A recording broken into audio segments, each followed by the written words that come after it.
Nathan had everything a man could ever dream of. At only 32 years old, he was one of the youngest billionaires in the country. He owned luxury hotels, apartment buildings, technology companies, restaurants, and several properties in different cities. His garage was filled with expensive cars. His house was more like a palace than a home.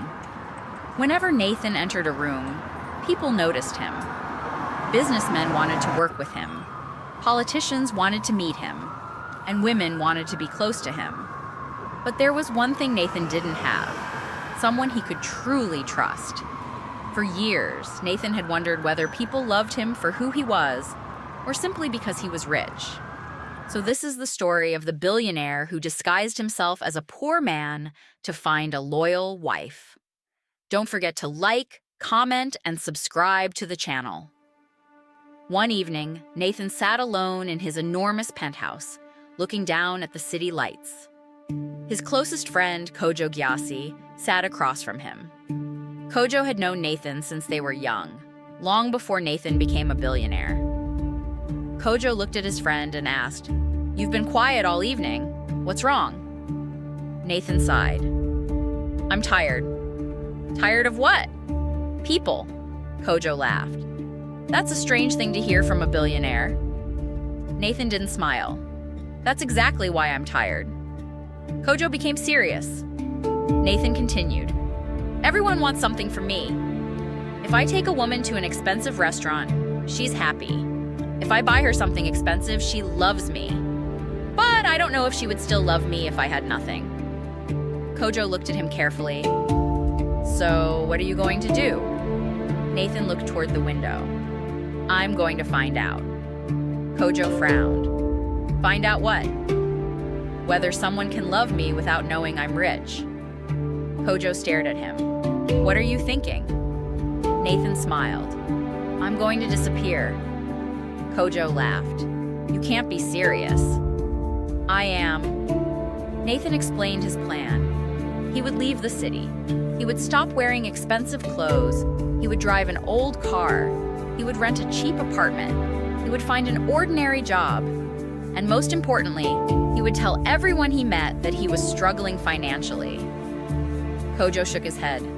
"This is crazy." "Maybe." "What if someone recognizes you?" "They won't."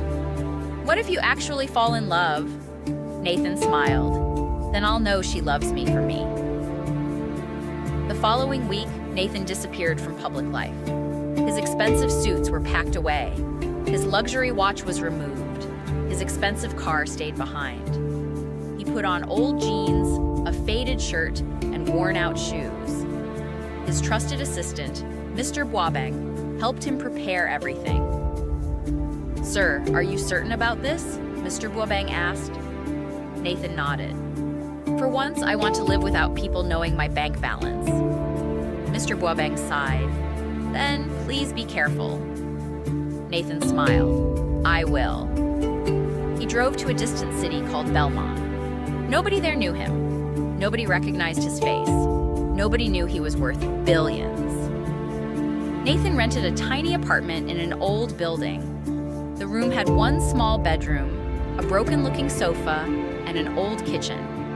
He looked around and smiled. For the first time, he whispered, "This actually feels real." The next morning, Nathan walked through the city looking for work. After several hours, he found a small restaurant called Mary's Kitchen. It wasn't luxurious. The tables were old, the chairs didn't match, but the food smelled wonderful. Nathan entered and sat at a corner table. A young woman walked toward him. She wore a simple uniform and carried a small notebook. "Good afternoon," she said. "Good afternoon. What would you like?" Nathan looked at the menu. He counted the money in his pocket. "I'll take the cheapest meal." The woman smiled. "That would be the vegetable rice?" "How much?" $5. Nathan looked embarrassed. "I only have 4. The woman paused, then she smiled. "It's okay." She brought him the food. Nathan looked surprised. "I told you I only had $4. I heard you. Then why did you give me the food?" She smiled. Because you looked hungry. Nathan stared at her. What is your name? Amma. Nathan smiled. I'm Nathan. He didn't tell her anything else. He didn't tell her about his companies. He didn't tell her about his mansion. He didn't tell her about his billions. To Amma, he was simply a struggling young man. Nathan returned to Mary's kitchen the next day. Then again, the day after that. Soon, Amma began smiling whenever she saw him. You again?